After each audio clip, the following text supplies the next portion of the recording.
पड़ रही है। ठीक है, तो चलिए आज की फिर से अपनी क्लास पे लौटते हैं।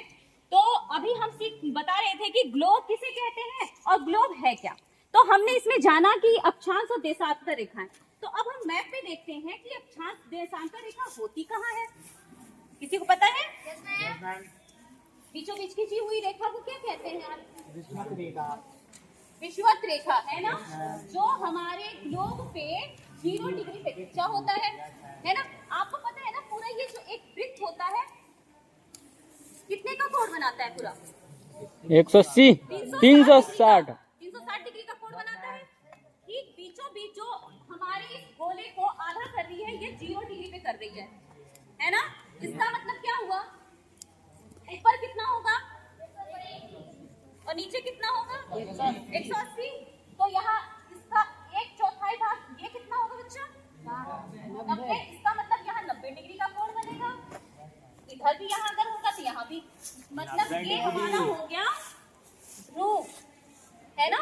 हमने अपने गोले को 4 भाग में बांटा। ठीक, अब चलिए इस रेखा को हम मिटा देते हैं। अब बात करते हैं जो लेटी हुई रेखा के नाम से आप लोग जानते हैं, है ना, लेटी हुई रेखा।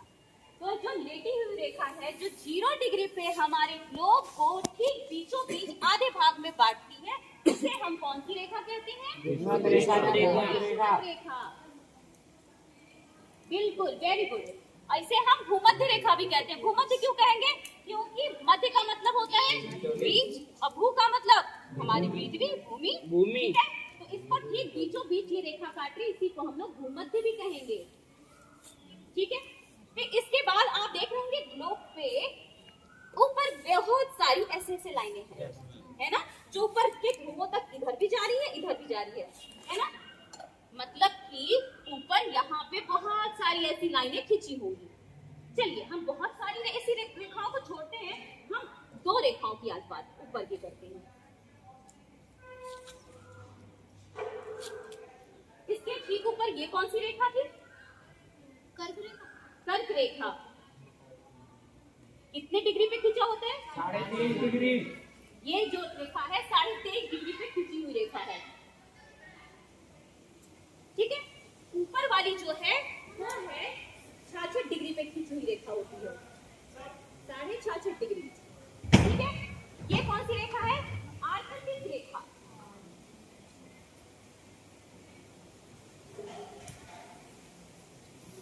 ठीक है, अब जाहिर सी बात है 23.5 डिग्री ऊपर है, तो 23.5 डिग्री नीचे वाली भी एक रेखा होगी, उसे क्या कहते हैं? मकर रेखा। फिर से 66.5 डिग्री नीचे हम जाएंगे, यहाँ कौन सी होगी? अंटार्कटिक।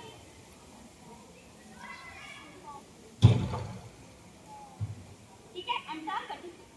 अब इन रेखाओं के बारे में थोड़ी सी विशेषता बताते हैं। आपने 9th क्लास में भी पढ़ा होगा, कर्क रेखा भारत के कितने राज्यों से होकर गुजरती है? 8 राज्यों से होकर गुजरती है। इसका मतलब है कि हमारा भारत कहीं न कहीं कर्क रेखा के बीच में होगा। तो कौन से गोलार्ध में होगा? उत्तरी गोलार्ध में, है ना, क्योंकि दिशा का ज्ञान तो सबको है ना। इधर कौन सी दिशा है? पूरब। इधर कौन सी है?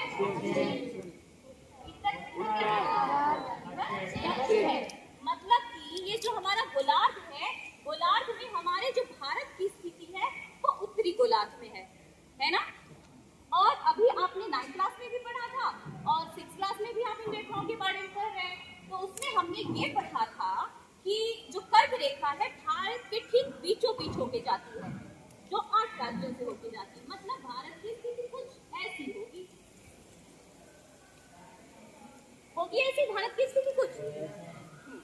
अब हम बात करते हैं अक्षांश रेखाओं के बारे में। तो हमने जान लिया कि 23.5 डिग्री पे उत्तर की तरफ रेखा जो खींची होती है उसे कर्क रेखा कहते हैं।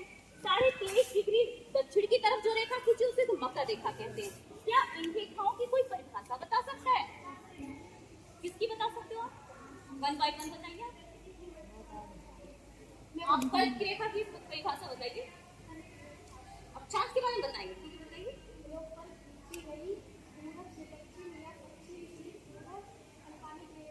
काल्पनिक रेखा हो। Very good.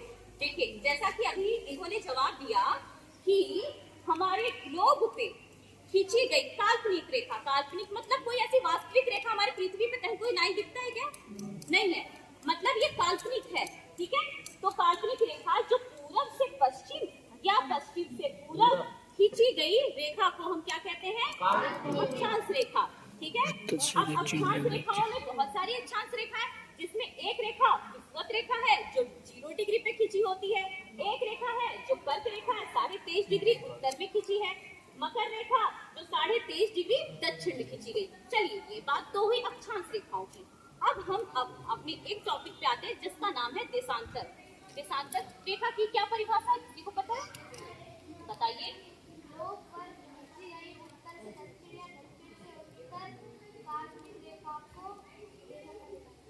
Very good. इन्होंने बताया देशांतर रेखा के बारे में कि ग्लोब पर खींची गई काल्पनिक रेखा।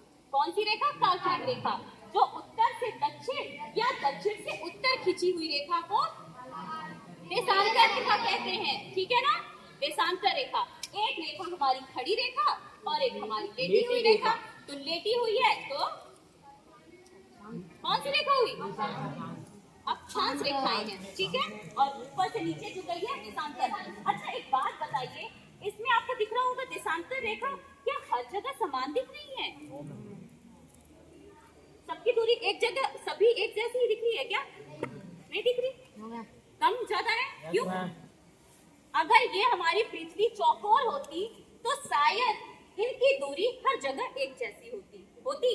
अगर आप एक छोटा सा बॉल लीजिए, जैसे बॉल का रूप ये समझ लीजिए, ठीक है। आपने देखा कि ये जो आप यहाँ पे चौक पकड़िए या पेन पकड़िए अपने बॉल पे, अब यहाँ से अगर आप लाइन खींचना शुरू करेंगे तो हर जगह, जैसे आपने खरबूजा, इस समय सभी खरबूजे खा रहे हैं, खरबूजे में आप बीच में जो मध्य है, बीच का जो भाग होता है, वहां पे जो रेखाओं की दूरी होती है वो सबसे ज्यादा होती है ना।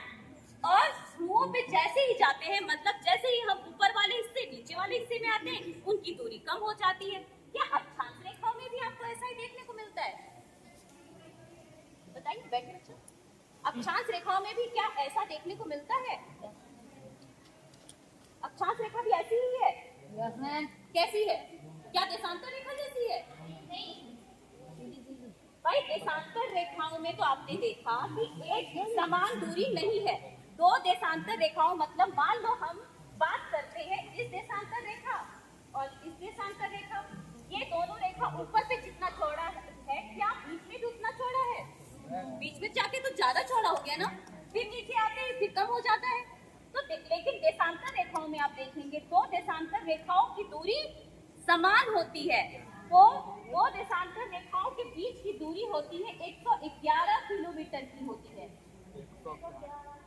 दो देशांतर रेखाओं के बीच की दूरी 111 किलोमीटर होती है, जो हर जगह आपकी एक समान है, लेकिन देशांतर की दूरी एक समान नहीं होती है। अच्छा ये बताइए, क्या तापमान का प्रभाव हमारे अक्षांश रेखाओं पे डिपेंड करता है? मतलब ये कहने का कि ये जो अक्षांश रेखाएं हैं, ठीक है, क्या जितनी गर्मी बीच में पड़ रही है, क्या उतनी गर्मी ऊपर पड़ेगी? क्यों? कैसे पड़ेगी? कैसे पड़ेगी? इधर मोटा है, वो ऊपर पतला है। बताइए, मान लीजिए ये हमारी पृथ्वी है, ठीक, ये है सूर्य की रोशनी। सूर्य की रोशनी अगर सीधे यहाँ पड़ रही है, जितना लाइट ही यहाँ देगी ऊपर और नीचे दे रही है क्या? नहीं देगी ना। तो इसका मतलब है, देखो हमारे जो पृथ्वी पे ताप का सबसे बड़ा स्रोत है, मतलब सबसे ज्यादा जो गर्मी का स्रोत है वो क्या है? सूर्य ही तो है। क्या अलग से कोई गर्मी आती है क्या? सूर्य ही तो है ताप का स्रोत ना। तो जब सूर्य की रोशनी पृथ्वी के जिस भी अक्षांश पे जहाँ ज्यादा या डायरेक्ट पड़ रही है वहां पे गर्मी है। जैसे अभी यहाँ गर्मी का सीजन चल रहा है, इसका मतलब है, और भारत हमारा कर्क रेखा पे स्थित है, इसका मतलब हुआ कि हमारा सूर्य की जो रोशनी है वो कर्क रेखा पे डायरेक्ट पड़ रही है। अभी साल का सबसे लंबा दिन हम अभी आने वाला है जून में, किसी को पता है सबसे बड़ा दिन कौन सा होता है? 21 जून। 21 जून को सबसे लंबा दिन क्यों होगा? क्योंकि कर्क रेखा पे सूर्य की रोशनी डायरेक्ट पड़ेगी, तो डायरेक्ट पड़ेगी, तो इसलिए जो दिन हमारा होता है ना कि 12 घंटे का दिन हो रहा है, 12 घंटे की रात हो रही है, तो जो दिन का जो टाइम ड्यूरेशन है ना वो ज्यादा हो जाएगा, बढ़ जाएगा। इसीलिए उस दिन हम लोग कहते हैं कि 21 जून को सबसे बड़ा दिन होता है। क्यों? क्योंकि सूर्य की रोशनी पृथ्वी पे, वो भी कर्क रेखा पे डायरेक्ट ज्यादा देर के लिए पड़ती है। ठीक है, तो अब हम समझते हैं कि ये देशांतर रेखाओं को हम क्यों पढ़ते हैं और देशांतर रेखाओं को हमें जानना क्यों जरूरी है ना? क्योंकि हम कोई भी कार्य करें उसके पहले हमें ये जानना बहुत जरूरी होता है हम उसे करना ही क्यों चाहते हैं। तो देशांतर रेखा, कोई बता सकता है देशांतर रेखा क्यों पढ़ते हैं? बताओ, देशांतर रेखाएं क्यों पढ़ते हैं? ये अक्षांश है ना, ये वाली। हाँ, ये अक्षांश है, ये देशांतर है। देशांतर रेखाओं को तो हमें जानने की क्या जरूरत है? अक्षांश रेखाओं का तो मतलब समझ में आता है कि हमारे तापक्रम का या फिर हमारे कौन कौन से कटिबंध हैं उसको जानना जरूरी होता है कि कहाँ टेम्परेचर कैसा पड़ रहा है, ये जानना जरूरी होता है। लेकिन देशांतर रेखा हम क्यों पढ़ेंगे? इसीलिए पढ़ेंगे क्योंकि देशांतर रेखाओं के द्वारा ही हमें पता चलता है कि किस देश में, किस राज्य में समय अभी कितना हो रहा है। आप लोगों को बताया भी था कि एक रेखा है जो 0 डिग्री पे खिंची हुई होती है, देशांतर रेखा, जिसे हम लोग कहते हैं ग्रीनविच रेखा।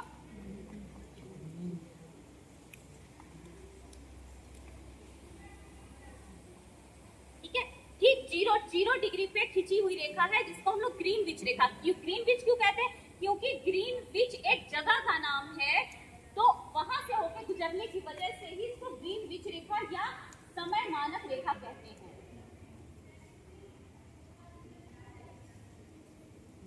देखिए, अब आपको भारत की स्थिति के बारे में थोड़ा सा जानना है।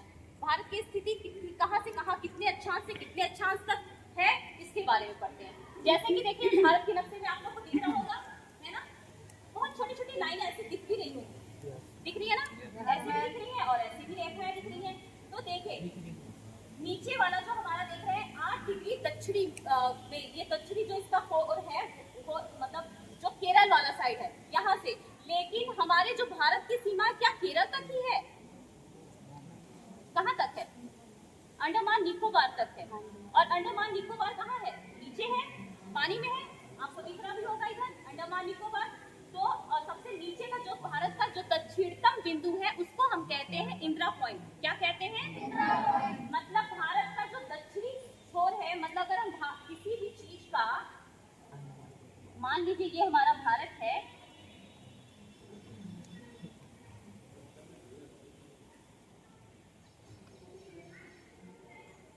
ठीक है, अगर हम भारत का नीचे वाला छोर माने, ठीक है ना, जो दक्षिणतम है, तो यहाँ हमारा अंडमान निकोबार है।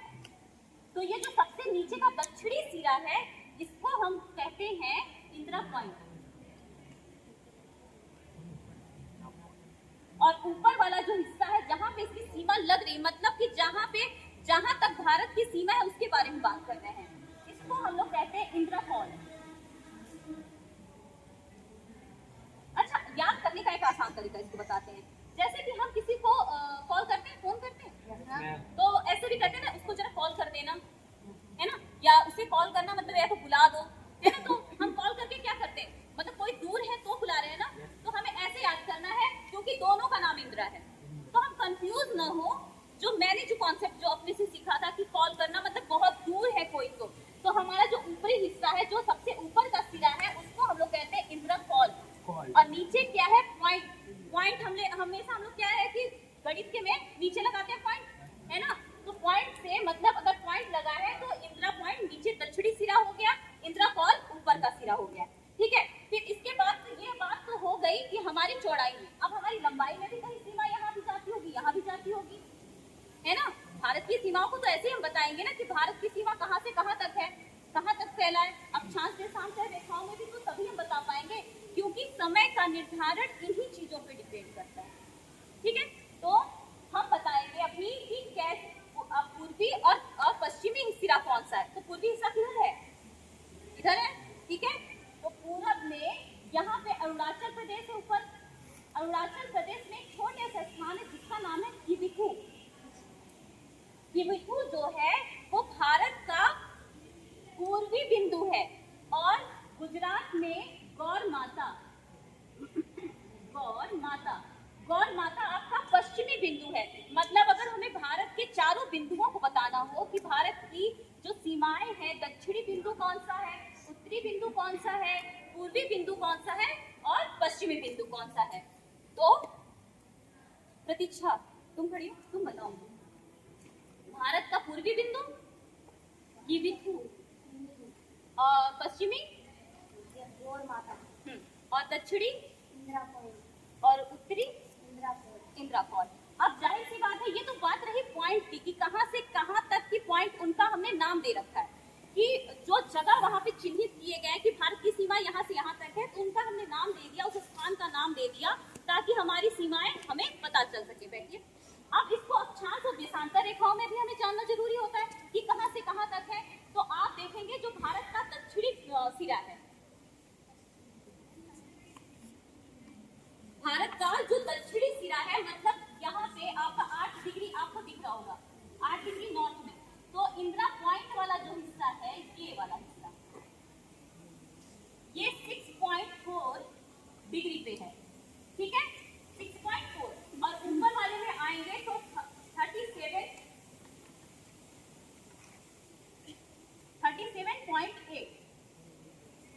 डिग्री पे हमारा नॉर्थ वाला है। मतलब कि हमने इसको अभी अक्षांश में नापा है कि अगर हमारे भारत की सीमा अगर हमें अक्षांश में बतानी हो कि कितने से कितने अक्षांश तक हमारे भारत की सीमाएं, तो हमारे भारत की सीमाएं अगर हम दक्षिण में कहेंगे तो 6 डिग्री 4 तक से लेके 37 डिग्री 8 तक हमारी जो भारत की अक्षांशीय विस्तार है। कहां से कहां तक? 6 डिग्री 4 तक से लेके 37 डिग्री 8 तक अक्षांशीय विस्तार है, इतने से इतने तक है।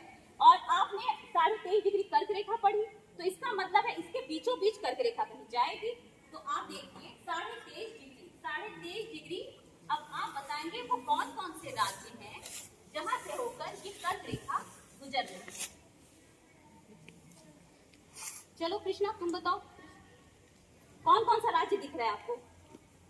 ऐसा कौन कौन सा राज्य दिख रहा है जहां से ये 23.5 डिग्री कर्क रेखा जा रही है? भारत के ठीक बीचों बीच से जा रही है कर्क रेखा। कौन कौन से राज्य आपको दिख रहे हैं? खड़े होके बताइए बच्चों, एक सीक्वेंस में बताइए कौन सा राज्य पहले? ये मध्य प्रदेश,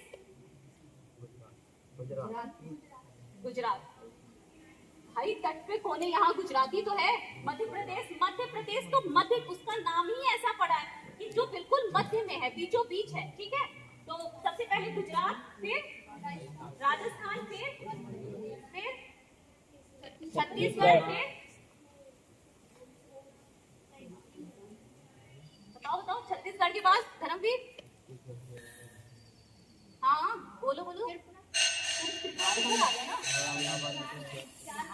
झारखंड, फिर बांग्लादेश, पश्चिम बंगाल। बांग्लादेश तो अलग ही भाई, वो तो हमारे राज्य में कहाँ है? पश्चिम बंगाल है। फिर कोलकाता, मिजोरम। 8 राज्य हैं। एक सीक्वेंस से, एक लाइन से हमें याद करना है, हमें आगे पीछे याद ही नहीं करना, ठीक है। गुजरात, राजस्थान, मध्य प्रदेश, छत्तीसगढ़, झारखंड, पश्चिम बंगाल, त्रिपुरा, ओडिशा। अक्सर कॉम्पिटेटिव एग्जामों में बैठ जाइए। ओडिशा कहाँ से आ गया? और कहाँ गया? सॉरी, छत्तीसगढ़, झारखंड, पश्चिम बंगाल, त्रिपुरा और मिजोरम, ठीक है। तो टोटल 8 राज्य हैं जहां से होकर के कर्क रेखा गुजरती है। तो हमें क्रम में से याद करना है। और अक्सर प्रतियोगी परीक्षाओं में ये सवाल अक्सर होते भी है कि निम्नलिखित में से कौन से ऐसा राज्य है जहां से कर्क रेखा गुजरती है या नहीं गुजरती है। 4 ऑप्शन देगा। तो इसके लिए सबसे ज्यादा जरूरी है कि हम उन 8 राज्यों को याद कर लें। बाकी राज्यों को हमें जरूरत क्या है याद करने की? जरूरत है याद करने की?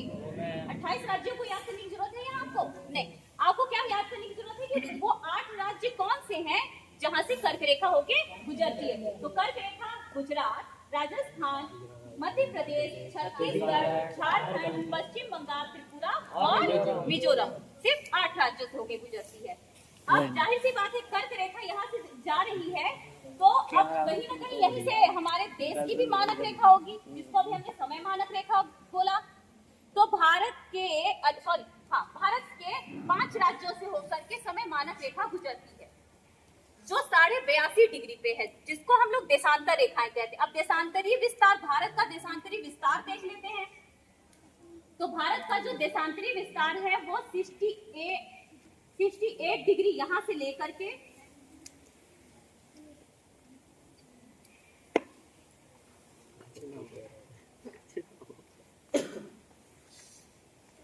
और यहाँ पे आपका 97 डिग्री समथिंग यहाँ से लेकर के पूरा ये आपका देशांतरीय विस्तार है।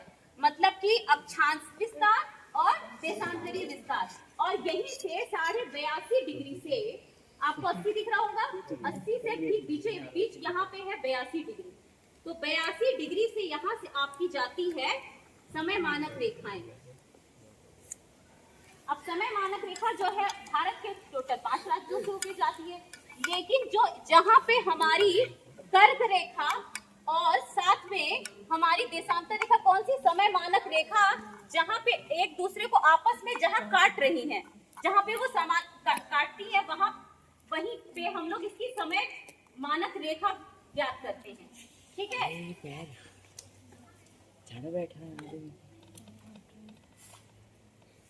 तो इसका जो मानक समय माना जाता है वो हमारे इलाहाबाद के नैनी जो जगह है वहां से समय मानक रेखा का ज्ञात किया जाता है।